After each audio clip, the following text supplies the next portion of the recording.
রমজানের রোজা আর কাজা করব না, বলুন ইনশাআল্লাহ। ইনশাআল্লাহ বলেন। রোজা রেখেছেন, রাখবেন, নিয়ত করবেন এই রোজা আমার আল্লাহর জন্য। কার জন্য? আল্লাহর। আর পুরস্কার রোজার কে দেবে? আল্লাহ।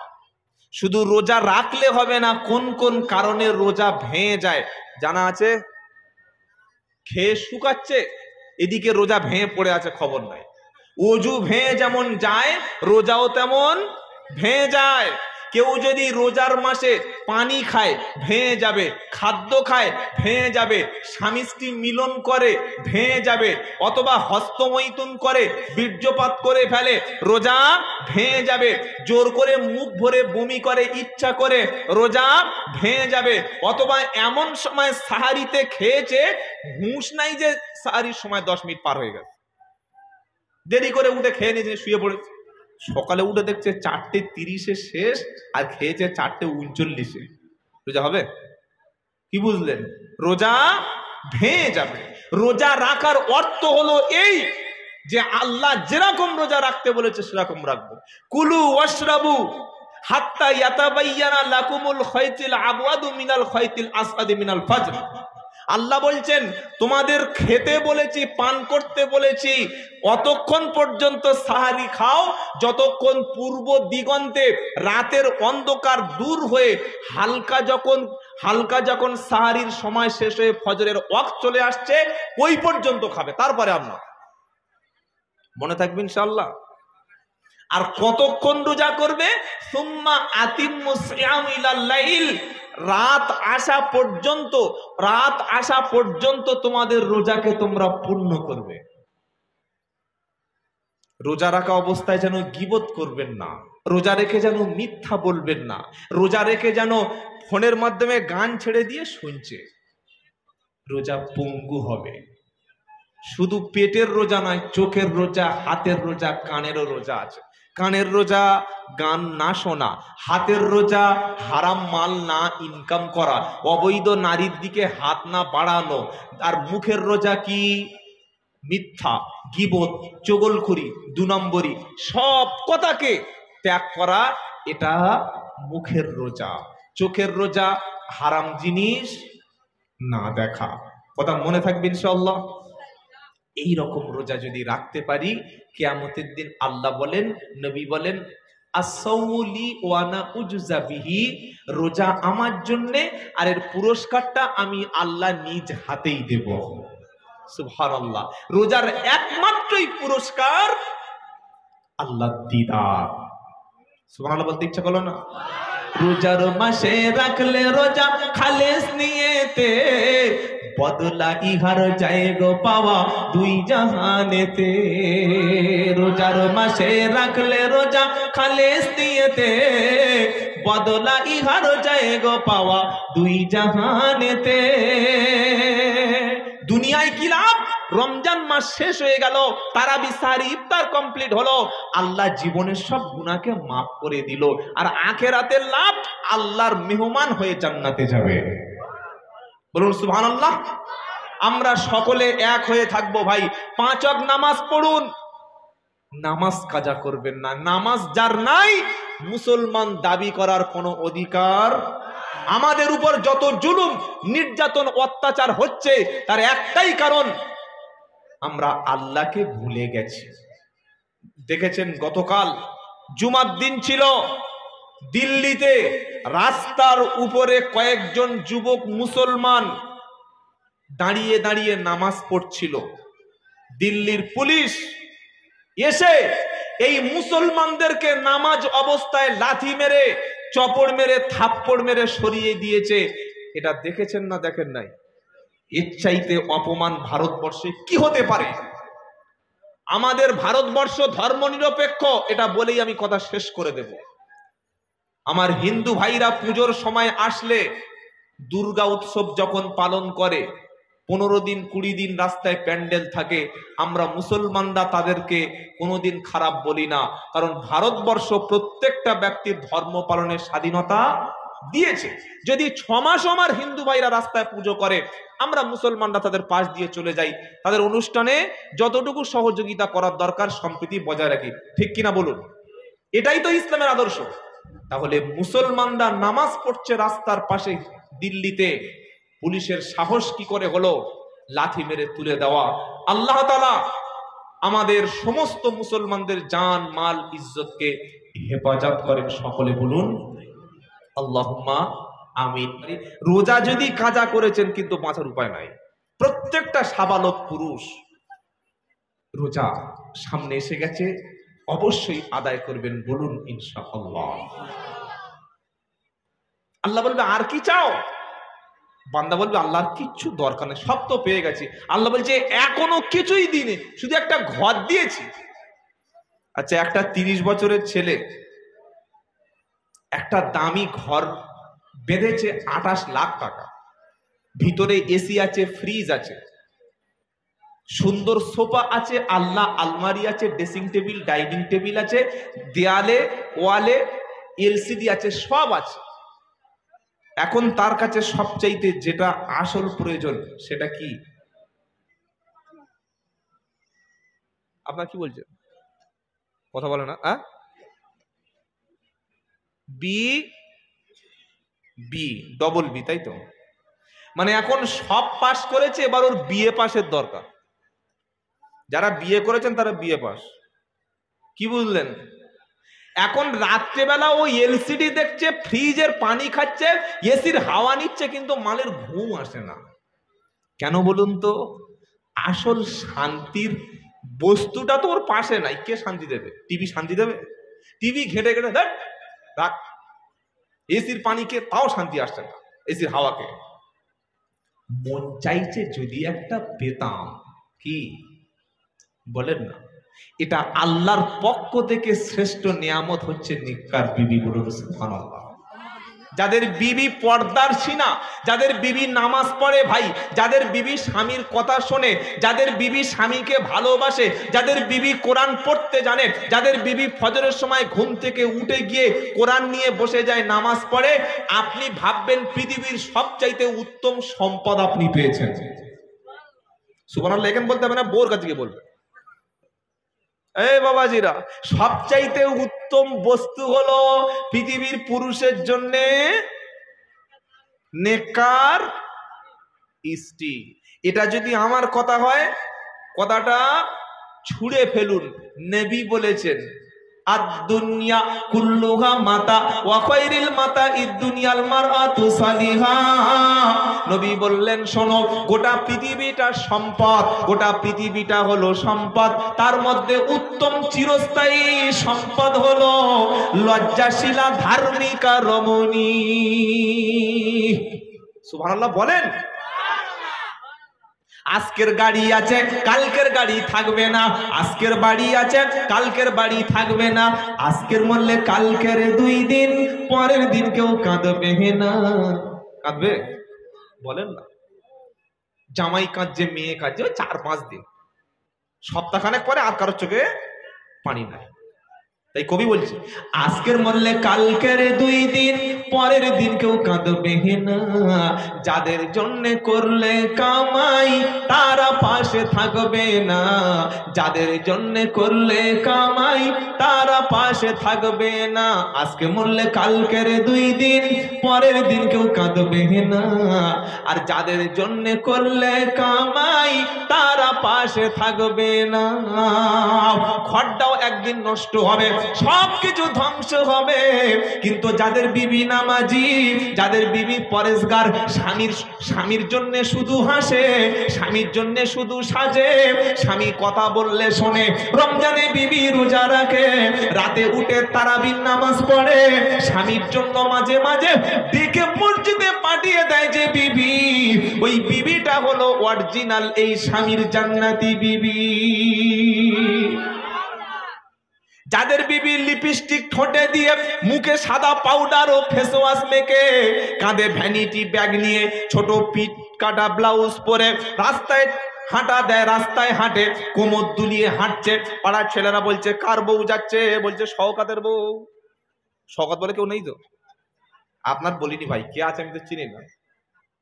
শওকাতের বউ এত সুন্দর, কি মারলে! এটা যে বলল, যে বলেছে এই যে গুনাহটা তার হয়েছে ভাই, এই গুনাহ বলা বা করানোর পিছনে কার হাত? আল্লাহর হাত? শয়তানের বউর হাত?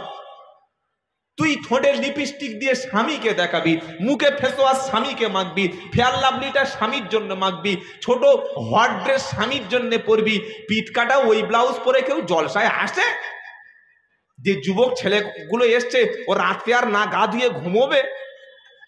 হাসছে দেখো, এমনি ছেলেরা ঘুমোয় না, আর ওই মাল দেখে নাকি ঘুমোবে। বিয়ে বাড়িতে ইমাম সাহেবের ডেকে নিয়ে, হুজুর আমার মেয়ের বিয়ে পড়াবে চলো, ইমাম সাহেব গিয়ে সে একদম পুরো সেই আরশের দিকে চেয়ে আসে, আরশ মহল্লায়। কেন? সামনে যে মেয়েগুলো বসে বসে খাচ্ছে একটারও মাথায় কাপড় নাই, আর হাসছে যখন দাঁত বার হচ্ছে না, ইমাম সাহেব দোয়া ইউজ করছে যে কোন দিকে যাও। এই বাবাজিরা, জলসা দিয়েছেন, জলসায় এসেছেন, নামাজ পড়েন, বিবিকে বেপর্দা করবেন না, বলুন ইনশাআল্লাহ। যদি পর্দায় রাখতে পারেন তাহলে আপনি স্বামী, আর তা না হলে কিয়ামতের দিন হবেন ফুল আসামি। পর্দায় মানে কালো বোরকা পরিয়ে ঘরের কোণে একদম সেই আমের মতো পাকিয়ে দেবেন, তাই তো? নো, আপনার মেয়ে কলেজ, ইউনিভার্সিটি, সমস্ত শিক্ষা ক্ষেত্রে যাবে, কিন্তু পরিবেশটা যেন শালীনতা বজায় থাকে। বোরকা মানে হলো এই, হিজাব মানে এই, হিজাবের মধ্যে কোনো নারী যখন যাবে 82 বছরের ছকিনা নানি নাকি 18 বছরের সেই বিলকিস যাচ্ছে, এটা বাইরে থেকে বোঝা যাবে না। বোরকা পরে যদি তোমার কোমরের সাইজ লোক ধরে ফেলে, বোরকা পরে যদি লোক তোমার বোরকায় যে ঝিকঝাক ডিজাইন ওটা দেখে যদি ইয়ং ছেলেরা একবার চোখে জেনা করে নেয়, তো ও বোরকা না পরে তুমি এমনি শুধু কাপড় পরো, তাও তোমার কম দেখবে। এখন বোরকা দেখেছেন না, টাইট ফিট, কোমরের রকম দেখি খিঁচে নিয়েছে, বুকের কাছে টাইট করেছে, এটা বোরকা না। হিজাব মানে হলো পুরুষের দৃষ্টি থেকে নিজেকে আড়াল করে রাখা, পুরুষের দৃষ্টি থেকে নিজেকে লুকিয়ে রাখা, হাইট করে নেওয়া, লুকিয়ে নেওয়া, আর যেন পুরুষ বুঝতে না পারে যে কে যাচ্ছে। আল্লাহু আকবার। আল্লাহ যেন আমাদের মায়েদের সম্মান বজায় রাখে, বলুন আমিন। বেপর্দা করবেন না, বেপর্দা করবেন না। আজকে দেখি একটা ফেসবুকে একটা ছেলে তার বউকে সাজিয়ে নিয়ে ছবি আপলোড করেছে, করে বলছে মাই ওয়াইফ। শয়তান, ওয়াইফের ছবি কোনোদিন পৃথিবীর লোক দেখতে পাবে? তুমি তাহলে কিরকম স্বামী তাহলে? হ্যাঁ, তুমি এমন স্বামী তোমার বিবির মুখ সারা পৃথিবীর লোক দেখছে? স্বামী বলে কিছু আছে, পুরুষত্ব আছে তোমার, নাকি হিজড়ে দলে নাম লিখিয়েছে? স্বামী হলো সে বিবির মুখটা পৃথিবীর কোনো কুত্তাকে দেখতে দেবে না, সে পাশের গ্রামের লোক তো দূরের কথা। স্বামী হচ্ছে সে বিবির শরীরে কেউ স্পর্শ করতে দেবে না। আমরা বউকে বললাম এই বাপের বাড়ি যা, ট্রেন ধরে চলে যাবে। ট্রেনে কি সব মেয়েরা ওঠে না মদ্যরা ওঠে? মদ্যরা পাশে যখন একটা নারী বসবে তখন দুপুর সাইড দেবে না চেপে পিঠে করে দেবে? এই বলেন না, কোথায় তোমার পর্দা? একটা মেয়ে হজে যাবে, একা যাবে না কারোর সঙ্গে নিয়ে যাবে? সঙ্গে নিয়ে যাবে। হজে যাওয়ার সময় যদি সঙ্গে করে নিয়ে যায়, তাহলে বাজারে, পার্কে, বিভিন্ন জায়গায় মেয়েদেরকে পাঠিয়েছেন, সাথে ছিলেন আপনি? ছিলেন না। এটা ফরজ পর্দা না। যদি কোনো মহিলা জাহান্নামে যায়, কিয়ামতের দিন যাওয়ার আগে কিন্তু আল্লাহকে একটা প্রশ্ন করেই যাবে। কাকে? ওমান وقال الذين كفروا ربنا أرنا الذين أضلنا من الجن والإنس نجعلهما تحت أقدامنا ليكونا من الأسفلين 24 পারা 19 পৃষ্ঠা প্রথম লাইনে 29 নম্বর আয়াত, সূরার নাম সূরা হামিম সাজদা। আল্লাহ পাক শোনাচ্ছে সেদিন জাহান্নামীরা বলবে রব্বানা আরিনাল্লাযাইনি আদাল্লানা মিনাল জিন্নি ওয়াল ইনস। আল্লাহ আমি নারী, আমি বিয়ের পরে স্বামীর ঘরে সংসার করেছি। বোরকা কি জিনিস, পর্দা কি জিনিস, নামাজ কি জিনিস, কোরআন কি জিনিস, আমার স্বামী এগুলো তো কখনো বলেনি। আমার বাপের বাড়িতে 18 বছর 19 বছর ছিলাম, রূপশ্রী কন্যাশ্রী পেয়ে তবে বিয়ে হয়েছে। রূপশ্রী কন্যাশ্রী পাওয়া পর্যন্ত কখনো মাথায় কাপড় দিতাম না, কখনো নামাজ পড়তাম না, সব সময় টাইট গেঞ্জি পরতাম, জিন্সের প্যান্ট পরে বয়ফ্রেন্ড নিয়ে বাইকে উঠে ঘুরতাম। আমার বাপ ডবল হাজি ছিল, কোনোদিন আমাকে নিষেধ করেনি। আল্লাহ স্বামীর বাড়িতে গেলাম, এমন স্বামীর পাল্লায় পড়েছি, নামাজ পড়তে দিত না, রোজা রাখতে দিত না। এরকম বদমাশ আছে না নাই? না বললেও আছে। নিজে হারাম করে রোজা করে না, বউকে বলছে ঘুমো।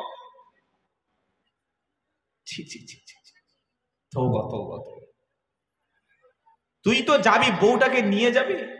সেদিন স্ত্রী বলবে রব্বানা আরিনাল্লাযাইনি আদাল্লানা মিনাল জিন্নি ওয়াল ইনস। আল্লাহ মানুষ এবং জিনদের মধ্য থেকে কারা আমাকে গোমরাহি করেছে, কারা এই সুন্দর জান্নাতে যেতে দেয়নি।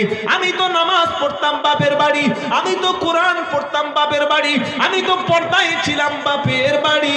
শ্বশুর বাড়ি আসার পরে পর্দাটা জর্দা হয়ে গেল, শ্বশুর বাড়ি আসার পরে কোরআনটা ভুলে গেল, শ্বশুর বাড়ি আসার পরে মাথার চুল সবাই দেখতে শুরু করলো।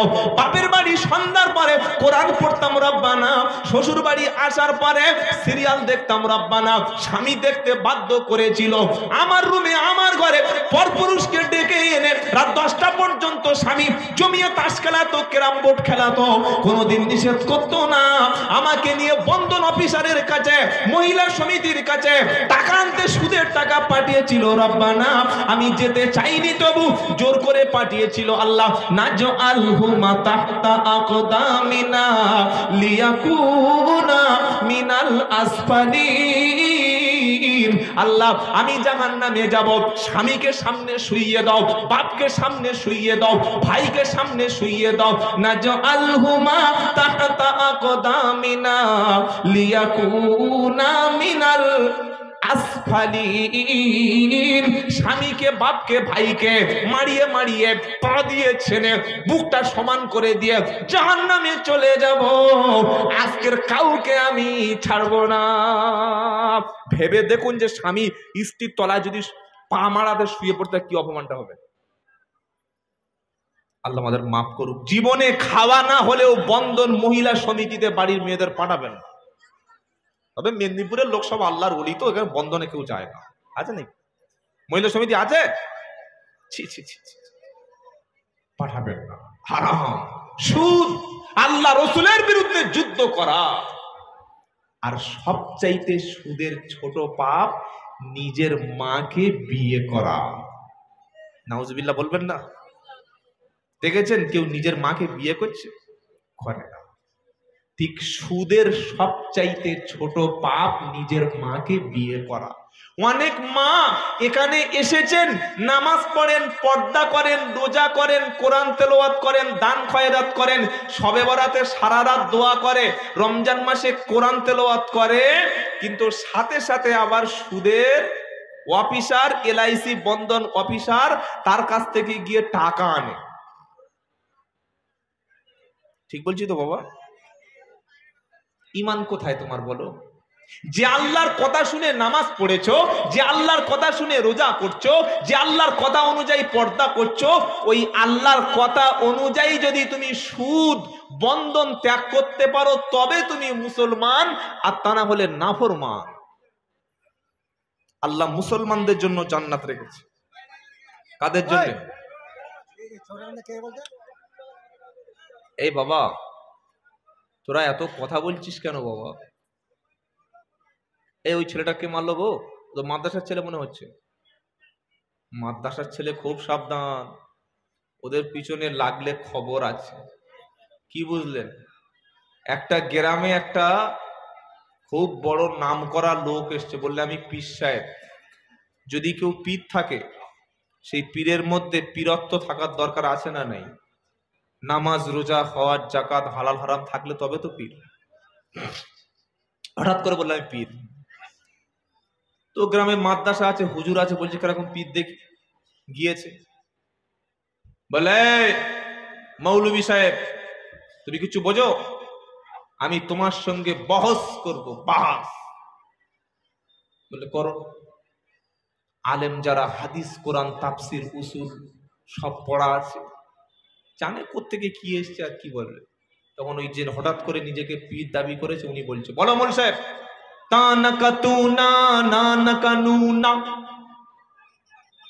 মৌলবী শুনে মনে করছে ইমাল কোত্থেকে বলছে রে, হাদিস কোরআনে কোথাও তো নাই। উনি নিজে হেরে চলে গেছে। ছাত্রদের মন খারাপ, কই হুজুর বাস জিতে গেছে না বাবা, সে এক সত্যি পীর, কিচ্ছু বলতে পারেনি। বললে আমাদের পাঠাও। তোরা কি করবি? আরে পাঠিয়ে দেখো না কি করি একবার। যিনি হঠাৎ করে পীর দাবি করেছে বসে আছে, মাদ্রাসার ছাত্ররা এসেছে, বলছে বলো হুজুর কি প্রশ্ন আছে। বলে তোরা তো বাচ্চা, তোদের ওস্তাদকে হারিয়ে দিয়েছি, ওই বলো না।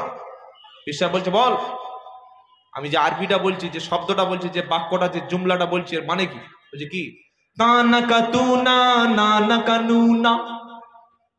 ছাত্ররা বলছে তানাকাতুনা নানাকানুনা মানে কি জানো? পীর বলছে কি? বলছে তানাকাতুনা নানাকানুনা এর মানে হলো তোমার নানার সাথে আমার নানির বিয়ে। কি হলো? তোরা কোত্থেকে জানলি বে?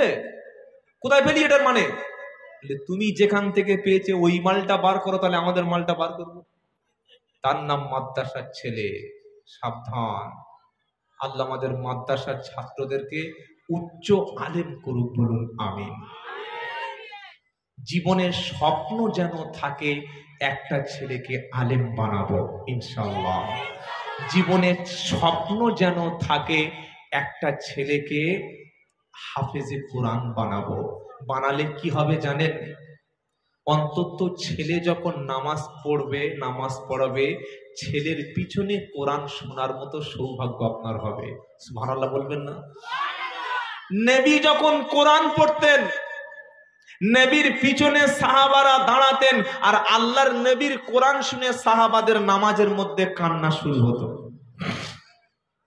সে যুগে আজান দিতেন তিনি, মদিনার মসজিদে মুয়াজ্জিন ছিলেন তিনি, হযরতে বিলালে হাবশী যিনি ইমাম ছিলেন তিনি, বিশ্ব নেতা সাইয়্যিদুল মুরসালিন যিনি বিশ্বনবী মুহাম্মদ সাল্লাল্লাহু আলাইহি সাল্লাম তিনি ছিলেন ইমাম, আর সাহাবারা সবাই হলেন মুক্তাদি। কোরআন তো তেলাওয়াত করছিলেন তিনি, যার উপরে কোরআন নাজিল হয়েছে, বলুন সুবহানাল্লাহ। ভাই বলুন তো, সেই যুগে যদি আমরা আসতাম, সেই যুগের মানুষ যদি হতাম, নবীর পিছনে কোরআন শোনার সৌভাগ্য হতো না? হতো না? হতো। জন্ম আমার নবীর যুগে হলে কেমন হতো, জন্ম আমার নবীর যুগে হলে কেমন হতো। জোরে হবে না? দুনয়নে রাসূল পাক দেখিলে কেমন হতো, জন্ম আমার নবীর যুগে হলে কেমন হতো। আরো জোরে। আসিত ভেসে হযরতে বেলালের মধুর আযান। জোরে হবে না? আসিত ভেসে হযরতে বেলালের মধুর আযান, যে আজানে ছিল এমন প্রেম মুগ্ধ রহমান, দয়ার নবীজির পিছে নামাজ পড়লে কেমন হতো, দয়ার নবীজির পিছে নামাজ পড়লে কেমন হতো। জন্ম আমার নবীর যুগে হলে কেমন হতো। নারাই তাকবীর। নবীকে পাই নাই, কিন্তু নবীর উত্তরসূরি, নবীর উত্তরসূরি ওলামাদের পেয়েছে। বলছে 10ই মুহররম উপলক্ষে, এটা কি হাঙ্গামা মানে ড্যান্স, আস্তাগফিরুল্লাহ, ওই ড্যান্স করবে কারা জানেন? হ্যাঁ, 10ই মুহররম উপলক্ষে ড্যান্স হাঙ্গামা করা যায় কি? করলে কি লাভ? 10ই মুহররম কি হয়েছিল জানেন? লেটেস্ট যে ঘটনাটা, ইমামে হুসাইন রসুলুল্লাহর কলিজার টুকরা নাতি কারবালার ময়দানে ইয়েজিদের সৈন্যরা শহীদ করে দিয়েছিল। দিয়েছে না দেয় নাই? হ্যাঁ না বলেন? দিয়েছিল। সেদিন সবচাইতে বড় মর্মান্তিক ঘটনা, দুঃখের ঘটনা ছিল। সেদিন মুসলমানদের কষ্টের দিন ছিল। 10ই মুহররম আল্লাহর নবী তিনি 2টি করে রোজা রাখতেন। এটাই 10ই মুহররমের আমল। তুমি রোজা রাখতে পারো না, তওবা করে কাঁদতে পারো না, ইমাম হুসাইনের জন্য হাত তুলে চোখের পানি ফেলতে পারো না, তুমি ডিজে বক্স বাজাচ্ছ, হাঙ্গামা করছো, তার মানে তুমি নিশ্চয়ই ইয়েজিদের ছেলে, ইয়েজিদের দলের। ইমাম হুসাইনের দলের হলে তো কাঁদতে, ইমাম হুসাইনের দলে হলে তো দোয়া করতে, ইমাম হুসাইনের দলের লোক হলে তো দুপোটা চোখের পানি ফেলে তাহাজ্জুদ পড়তে, ইমাম হুসাইনের দলের লোক হলে তো তুমি 2টো রোজা রাখতে। তুমি ইয়েজিদের দলে চলে গেছো, তাই ড্যান্স হাঙ্গামা করছো। তার মানে কবর যারা শুয়ে আছে আল্লাহর বান্দারা, তাদেরকে জানাচ্ছে দেখ তোরা মরেছিস কবরে শুয়ে শুয়ে, কি কুলঙ্গার জন্ম দিয়েছিস, দেখ আমরা ড্যান্স করছি। আর কিছু বলতে হবে নাকি? এই কাজ করবেন না। যারা জলসা কমিটি এবং মসজিদ কমিটি, এতগুলো মানুষ যারা এসেছেন, আল্লাহর হাক্কানি বান্দারা, ওলিরা, নামাজিরা, যদি দেখেন কোন কুলঙ্গারের বাচ্চা মুসলমান দাবি করার পরে ড্যান্স হাঙ্গামা করছে, 10ই মুহররম তাজিয়া বার করছে, হাই হাসান হাই হোসেন করে চিৎকার চেঁচামেচি করে শরীরে ছুরি দিয়ে রক্ত বার করছে, আহলে সুন্নাতুল জামাতের লোক আমরা নাকি শিয়া? আপনারা শিয়া না আহলে সুন্নাতুল জামাত? জোরে বলেন। যদি আহলে সুন্নাতুল জামাত হানাফি মাযহাবের মানুষ হন, তাহলে লাঠি খেলা, তীর, কালো পোশাক পরে রাস্তায় তাজিয়া করা, মিছিল করা, হাই হোসেন বলে নিজের শরীরে রক্তপাত করা আর ড্যান্স হাঙ্গামা করা, এগুলো ইসলামে নাই। যারা করবে তারা কখনো মুসলমানের কাজ হতে পারে না। হ্যাঁ, তুমি যদি বলো আমি শিয়ার বাচ্চা, শিয়াদের দলে, তাহলে তুমি এগুলো করতে পারো, অসুবিধা নাই। কথা মনে থাকবে ইনশাআল্লাহ। কোনদিন এই সমস্ত কাজ এলাকায় করতে দেবেন না। ছেলেদেরকে বুঝান, ছেলেদেরকে ফিরিয়ে আনুন। আজকের অমুসলমানরা দেখে মনে করছে এই হচ্ছে ইমাম হাসানের কাজ, ড্যান্স করছে, হাঙ্গামা করছে, শরীরে তীর মারছে, রক্ত বার করছে। অমুসলিমরা কি মনে করছে? এই মুহররম, তাই মনে করে না? মুহররম মানে শরীরের রক্ত বার করা। তাহলে মুহররম মানে যদি শরীরের রক্ত বার করা হয়, তাহলে ইমাম হাসান রাদিয়াল্লাহু তাআলা তাকে তো বিষ খাইয়ে হত্যা করেছিল। তুমি কেমন হাসান হোসেনের প্রেমিক দেখি দুপুরটা বিষ খাও? খাবে? ও খাবে না। জাতে মাতাল হলে কি হবে? তালে ঠিক আছে। আল্লাহ আমাদের যেন মুহররম, অরিজিনাল মুহররম পালন করার তৌফিক দান করেন। সকলে বলুন আমিন। বাবাজিরা, সোনালালেরা, আল্লাহ আল্লাহ ভাইরা, তাহলে যেটা শোনাচ্ছিলাম, আল্লাহ তাআলা আমাদের সামনে এনে দিয়েছে রমজান, কোরআন নাজিলের মাস। বলুন সুবহানাল্লাহ। বেশি করে কোরআন তেলাওয়াত করবেন। কোরআন তেলাওয়াত করলে আল্লাহ তাআলা ঈমানটাকে বাড়িয়ে দেবে। নামাজি রোজাদার ব্যক্তি যখন জান্নাতে যাবে, আল্লাহ বলছে সব পেয়েছো? জান্নাতি ব্যক্তি বলছে আল্লাহ সব পেয়েছি। আল্লাহ পাক বললে শোনো, ইন্নাল মুত্তাকিনা মাফাজা হাদাইকা ওয়া আনাবা ওয়া কাইবা আতরাবা ওয়া কাআসান দিহাকা লা ইয়াসমাউনা ফিহা লাগওয়া ওয়ালা কিযাবা। 30 পারা সূরা নাবা, জাহান্নামের আয়াত শেষ, জান্নাতের আয়াত শুরু।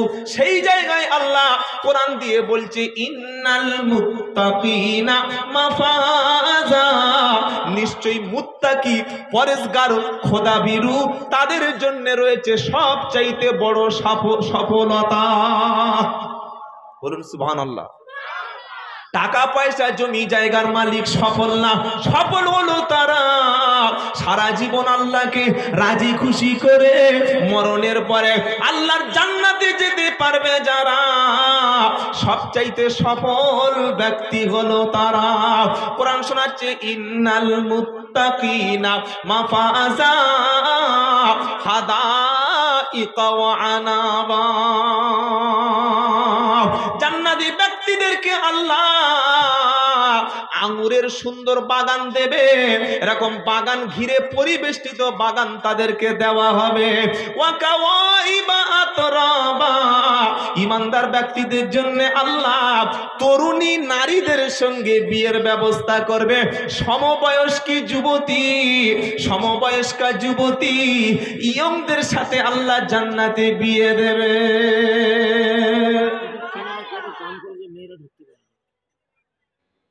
কি বলবো আমি, ছেলেরা গেটে জাম করছেন, আপনারা সরে দাঁড়ান, আমাদের মায়েদের একটু যাওয়ার সুযোগ দিন। এই কাজগুলো ভলেন্টিয়ার কোথায়? খালি বুকে ব্যাজ মেরে বউকে বলছে দেখো ভলেন্টিয়ার। যারা ভলেন্টিয়ার্স, মায়েদের যাওয়ার রাস্তাটা ক্লিয়ার করে দিন। হ্যাঁ, আমি কি বললাম? একটু আগে আসেন, আগে আসেন। আপনারা নিজেরা আগিয়ে আসলে ওরা বলে একটু আগে আসেন। লা ইলাহা, কালেমা পড়েন আর আগিয়ে আসেন প্রত্যেকে। লা ইলাহা, ডেকে নিচ্ছি ভাই, সামনে আসেন। ইল্লাল্লাহ, ভাই জায়গাগুলো পূরণ করেন। হ্যালো প্রত্যেকে, লা ইলাহা ইল্লাল্লাহ, লা ইলাহা ইল্লাল্লাহ মুহাম্মাদুর।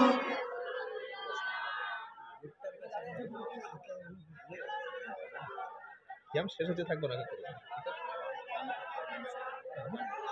করা হয় না,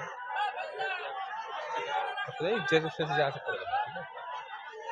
লা ইলাহা ইল্লাল্লাহ, লা ইলাহা ইল্লাল্লাহ মুহাম্মাদুর রাসূলুল্লাহ।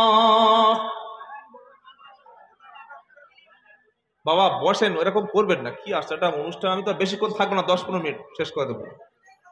সারাদিন বান্দা রোজা রেখে আল্লাহকে সন্তুষ্টি করে রসুল করিম সাল্লাল্লাহু আলাইহি ওয়াসাল্লামের আখলাক চরিত্র জীবনে এনে বান্দা রোজা রেখেছে। যখন আল্লাহর সামনে গেছে, আল্লাহ বলল জান্নাতে সব পেয়েছিস, এবার তোদের জন্য জান্নাতি হুরের ব্যবস্থা করেছি। সুবহানাল্লাহ বলেন। আর তোদের সঙ্গে তাদের বিয়ে হবে যারা তোদের বয়স, একই বয়স। বান্দার বয়স 30, যুবতীদের বয়স হবে 28। কারণ 30 বছরের যুবকের সঙ্গে যদি 80 বছরের বুড়ির বিয়ে হয়, সংসার হবে হবে না। তাই আল্লাহ পাক বলছে ওয়াকাওয়াইবা আতরাবা, জান্নাতি নারীরা তোমাদের সমবয়স্ক হবে। তারা যখন সুন্দরী নারী পাবে, জান্নাতে নাজ এবং নিয়ামত পাবে। ইন্না আসহাবাল জান্নাতিল ইয়াউমা ফি শুগুলিন ফাকিহুন হুম ওয়া আযওয়াজুহুম ফি দিনালিন আলাল আরাইকি মুত্তাকিউন লাহুম ফিহা ফাকিহাতু ওয়া লাহুম মা ইয়াদউন সালামুন কাওলাম মির রাব্বির রহিম। 22-23 পারা সূরা ইয়াসিনের 55-56 নম্বর আয়াতে আল্লাহ পাক বলছে, ঈমানদার ব্যক্তি, সামনে রমজান শরীফের মাস আসছে, তওবা করে নিজেকে আল্লাহর ঘরে নিয়ে চলে এসো। 5 ওয়াক্ত নামাজের সাথে সাথে রমজানের রোজা করতে শুরু করো। নিশ্চয়ই আমি আল্লাহ জান্নাতের মধ্যে ইন্না আসহাবাল জান্নাতিল ইয়াউমা ফি শুগুলিন ফাকিহুন, জান্নাতি ব্যক্তিরা জান্নাতের মধ্যে নিজেরা মনের আনন্দে সেদিন মশগুল হয়ে হুদ্দের সাথে গল্প করবে। এবার তো সুবহানাল্লাহ, গল্প করবে সুবহানাল্লাহ। কি বুঝলেন? এটা জান্নাতের আনন্দ আল্লাহ বলছে। তারপরে কি হবে? লাহুম ফিহা ফাকিহাতু ওয়া লাহুম মা ইয়াদউন, যেটা তারা আদেশ করবে, যেটা তাদের মন চাইবে, সেটা সামনে তাদের হাজির হবে। আলাল আরাইকি মুত্তাকিউন, সুন্দর চেয়ারে, সুন্দর আসনে, ছায়ায় হেলান দিয়ে বসে সামনাসামনি গল্প হবে। জোরে বলো সেদিন সুন্দর হুর পাবে তারা। সাহারি থেকে ইফতার পর্যন্ত পানি পান করেনি যারা, রোজা রেখেছে যারা, তারাবি পড়েছে যারা, আর রোজা রাখার পরে যারা হারাম ছাড়তে পারলো না, তাদের রোজা আমার আল্লাহ কখনো কবুল করবে না। রোজা রাখার পরে সুদ ছেড়েছে যারা, মিথ্যা ছেড়েছে যারা, চুগলখড়ি ঘুষ ছেড়েছে যারা, আল্লাহর জান্নাতি হুরদের সাথে বিয়ে হবে, জান্নাতের মেহমান হলো তারা। এমন নারী দেবো জান্নাতে যে নারী পৃথিবীতে কেউ দেখে না। সে নারীর কোয়ালিটিটা কি? লাম ইয়াতমিসহুন্না ইনসুন ক্বাবলাহুম ওয়ালা জান ফাবি আইয়ি আলাই রাব্বিকুমা তুকাদ্দিবান। যে নারী পাবে তুমি দুনিয়ায় তার মুখ পৃথিবীর কেউ দেখলো না, আর তার চেহারাটা ছুঁয়ে দেখার ক্ষমতা কারো হবে না। যদি কোনো লোক বিয়ে করতে গেছে, কবুল বলানোর আগে পাশে একজন এসে বলছে ভাই মেয়েটার বিয়ে করিস না, কারণ বিয়ের আগে অন্য ছেলেকে নিয়ে রাত কাটিয়েছে, এই দেখ তার ছবির নমুনা, বিয়ে হবে না, ভেঙে যাবে। সর্বনাশ, এই মাল আমার ঘাড়ে দিচ্ছিলিস? পচা আলু। ও নিজে যাবে আমাকে নিয়ে, বিয়ে করবো না, পাগড়ি ফেলে দিয়ে মাল পালাবে না, পালাবে না। তো আল্লাহ বলছে কি জিনিস তো দেব তুই তার জানবি না? লাম ইয়াতমিসহুন্না ইনসুন ক্বাবলাহুম ওয়ালা জান। যে নারী তোমার শরীরের চাহিদা মেটাবে, যে নারী তোমার সঙ্গে এনজয় করবে, জান্নাতে তোমার মনস্কামনা পূর্ণ করবে, ও দেখলে তোমার দাঁত দাঁত পড়ে যাবে। সে কি জানো? পুরুষ আর জিন এবং মানুষের মধ্যে কেউ তার শরীরে টাচ করেনি। সুবহানাল্লাহ বলো। বাজারে একটা মেয়ে দেখেছে বাইক 120-তে তুলে দিয়ে ভঁ ভঁ করে তার কাছে নাম্বারটা দেবে? ছাগল কোথাকার। তুমি যার সঙ্গে প্রেম করছো দেখো খবর নিয়ে আগে কটার সঙ্গে তার সম্পর্ক আছে। আল্লাহ বলছে এমন দেব জীবনে কখনো কেউ তার মুখ পর্যন্ত দেখে নাই। বলুন সুবহানাল্লাহ। এটা পেতে যদি চাও